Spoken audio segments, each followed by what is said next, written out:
स्वागत है आपका सिनेस्पिक्स में और मैं हूं दिव्यांशी। पंड्या स्टोर में नताशा चाय पीती है और याद करती है कि सुमन उसे घर जाने का आग्रह कर रही थी। वह फुसफुसाती है कि वह उसके लिए अपनी सेल्फ रिस्पेक्ट छोड़ने को तैयार है। प्रणाली हेतल से प्याज मांगती है, लेकिन हेतल जवाब देती है कि वह बिना मांगे भी प्याज ले सकती है। डॉली आती है और हेतल से उसके लिए 2 चपाती बनाने का अनुरोध करती है क्योंकि उसका रसोइया बीमार है। नताशा हेतल को अपना फोन देने के लिए डॉली से कांटेक्ट करती है, लेकिन डॉली डर जाती है और उसे तेजी से बात करने के लिए कहती है। नताशा हेतल को अपने कॉलेज में बुलाती है, लेकिन हेतल का दावा है कि वह मिल नहीं सकती या फोन पर बातचीत नहीं कर सकती है। नताशा कहती है कि वह धवल को दोपहर का खाना खिलाएगी और प्रणाली हेतल को जाने के लिए मजबूर करती है।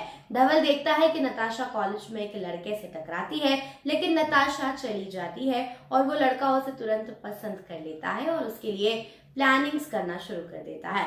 यह सुनने के बाद कि वो बच्चा नताशा से क्या कह रहा था, धवल उसे पीटता है और वह सड़क पर गिर जाता है, लेकिन नताशा उसे बचा लेती है। वह नताशा को बताता है कि उससे शादी करने से उसकी जिंदगी बर्बाद हो गई है, जबकि डॉली अपने लंच डिश को सोशल मीडिया पर पोस्ट करती है। अम्बा आती है और सोचती है कि हेतल कहाँ है, लेकिन प्रणाली उसे बताती है कि हेतल धवल को दोपहर का खाना खिलाने गई है। अम्बा रोमांचित हो जाती है और डॉली का अपमान करती है और कहती है कि केवल हेतल ही उसके धवल की परवाह करता है।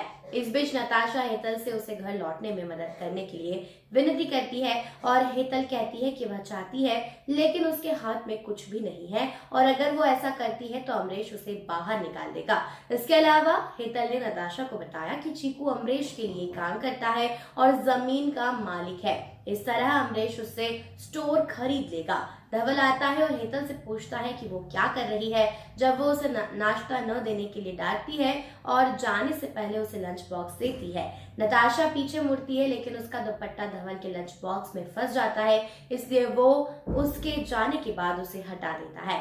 धवल फुसफुसाता है कि अगर नताशा उसे उम्मीद देती है तो वह किसी भी कीमत पर नताशा को घर वापस लाएगा। हालांकि अमरीश को इन्वेस्टर से फोन आया कि अगर उन्होंने मॉल का निर्माण शुरू नहीं किया तो वो अपना पैसा वापस ले लेंगे।